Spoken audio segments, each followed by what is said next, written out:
a very good experience. I loved Philippines, Manila 24.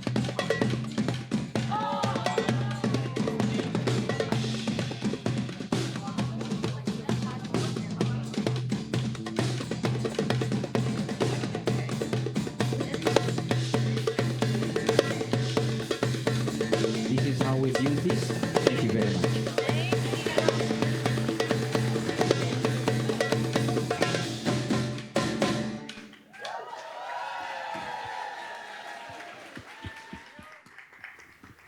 So Rita, what was really fascinating for me was having more than 200 people represented for this year's conference. And I think it's interesting that different countries were represented as well. I think countries that wouldn't have known the Philippines without the Build Peace Conference. So that was really exciting for us. And I did feel like we got a good mix Yeah. of, like, it wasn't an overrepresentation of people that were not from the Philippines, or an underrepresentation of that international perspective that is also useful. Very varied international perspective as well. Like, it wasn't just from one place, but from like many different countries. And from different backgrounds as well. Yeah. And I think that resonated in the kinds of discussions and reflections that we've had during especially the plenary. I think, arts and storytelling with data, tech, and really hard numbers and algorithms and all that. Just for that to just be part of the whole conversation was really, for me, special in a way. So NCAC, we have investigators from the Build Peace Conference was the best. I had a session here. I spoke on alternative spaces for mediation, which is also new for us. It's something we are new to our office and something we are trying to improve on because of the way life has been when it comes to digital and the normal mediation practices. It's a new thing in Africa. It's a new thing in Kenya. And having people who've been in this field, people who work, have the experience, people who come up with new ideas when it comes to tech, has been very great.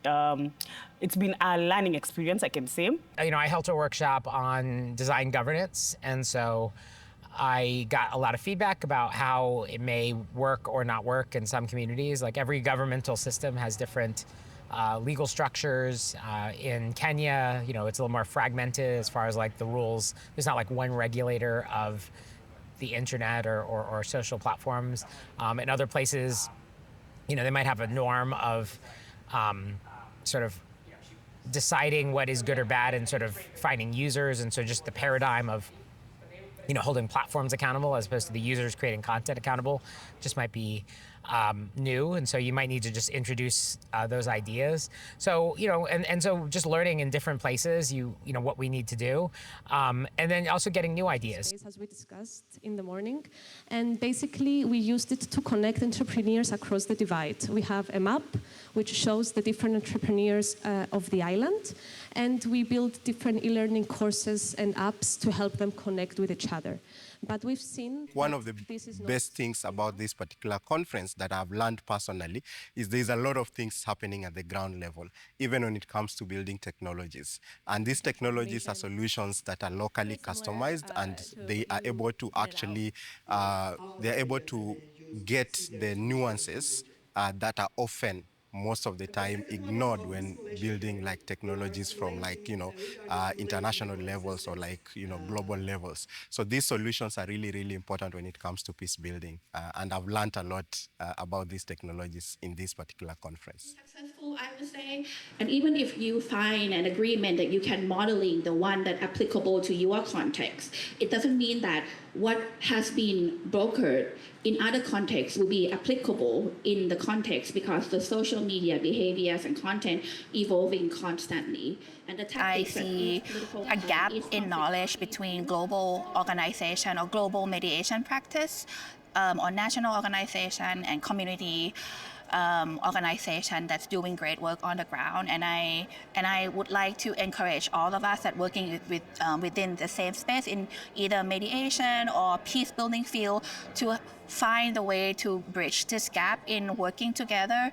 The global organization might be able to bringing in the international standard, international knowledge, but it should also be grounded on the local context and should be informed by the people on the ground in order to be able to apply the global standard in that context. We want 15. We want the rent. 80 next round? Okay, 80. Okay, 80. Okay. You have to take note of it, okay? What we are doing in our locality, we strengthen our Sulagad system, the indigenous farming system that we inherit from our ancestors. Based on our experience, this is the effective way to strengthen community in peace building, because not only the Sulagad is the concept of farming, but not only sustaining or the economic or combating the economic crisis experienced by our community, but also it is responding the climate change and also responding the peace. So that's, I hope these practices we can, even in a little way, we contribute to the larger peace. The three themes really felt like one theme. Yeah. In a good way, in the sense that when you talk about climate change and adaptation, you almost immediately have to go to conflict-aware tech design and monitoring. And when you do that, you also have to think about, immediately mediation comes up as a new space, both in the tech and the climate. And so I felt like it weaved very well. Yeah. We chose a pretty good, like, three different themes. Yeah.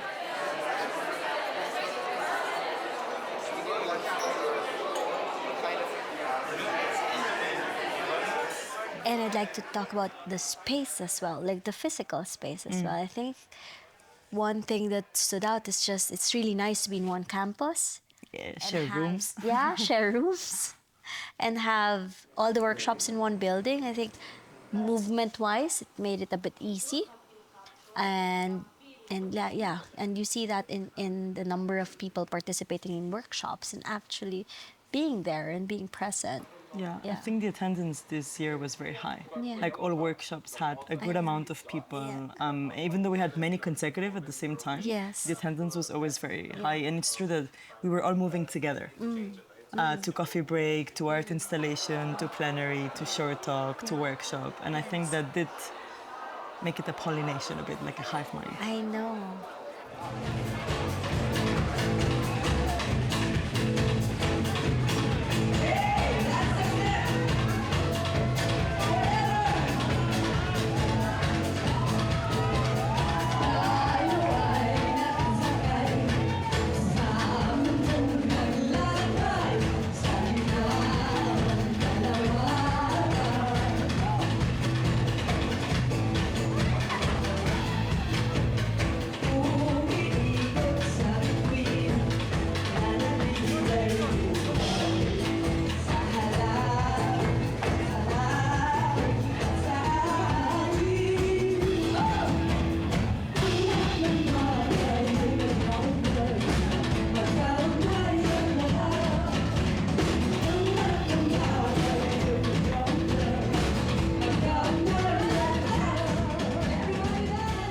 Synergy as well, I think that really cuts across the last 3 days, not just between Build Up and CCAA, but I think also among the different participants. Really strong connections I felt were happening. 20. Also another safe person.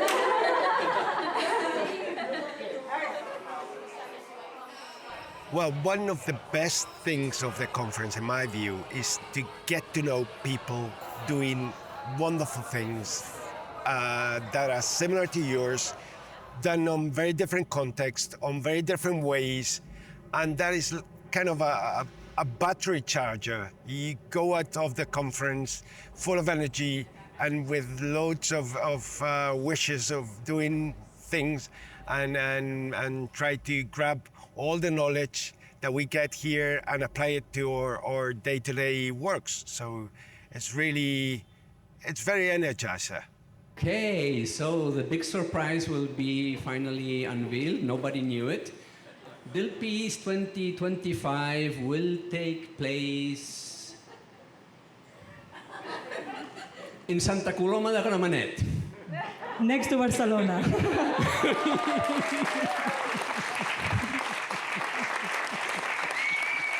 It takes a lot of years for something to sort of like solidify into something, into matter.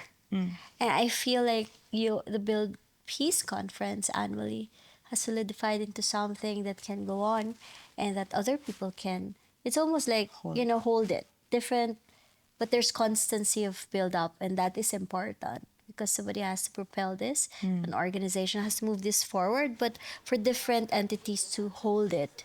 Yeah. And that holding also reflects what is important for the entity that you partner with, and which will be reflected in the themes and It's like if it's a crystal ball, Yeah. and we kind of give you the ball, Yeah. and then you're like this color, and then every year the crystal ball becomes a different color, but the crystal ball stays. We've made some progress from last year to this year, but I'm hopeful that progress will accelerate. We'll have even more success stories to talk about. Maybe it'd be good to look back at the tape and did we actually get platforms to do different things during ceasefires, right? Are we able to have some legislative initiatives, some global, not just regulation in the United States, but regulation in Thailand or in Kenya or other places around the world. So I'm hopeful, fingers crossed. I'd love to see progress, not just having the same conversations, but having the conversations sort of building on successes and talking about them.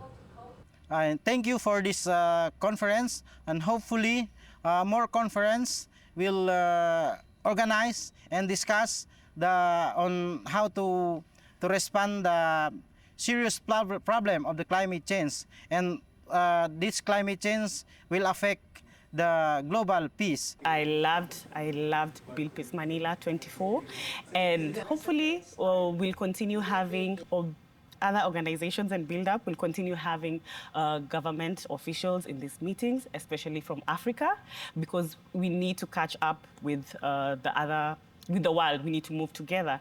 And this will also help our work in ensuring that there's peace, stability, and security in the country. How to measure culture of peace in democratic societies. And I think it's a topic that'll be interesting to follow in the next few years. If we treat it on the next conference, it'll be great. But it has to do with social cohesion and to what extent democratic societies are capable of facing the challenges they have in the future years. When we said like the pushing frontiers from the ground up, maybe frontiers are questions. Right. They're that frontier where the two people will stand, and then they can push. Yeah. Mm-hmm. You'll see. Yeah. Are you happy? Are you happy? We're like... Are you like really trying? I'm like pulling this thread and pulling this thread. Yeah, okay. Yeah, thank you. Now you can maybe, try to conclude. Okay, we're concluding. I think between both our organizations, we sort of share the value of continuity. And I feel like even if, let's say, something concludes, let's say, an end of a project or an end of a conference, I think one can never conclude. So maybe we can say it was a beautiful journey that we did together.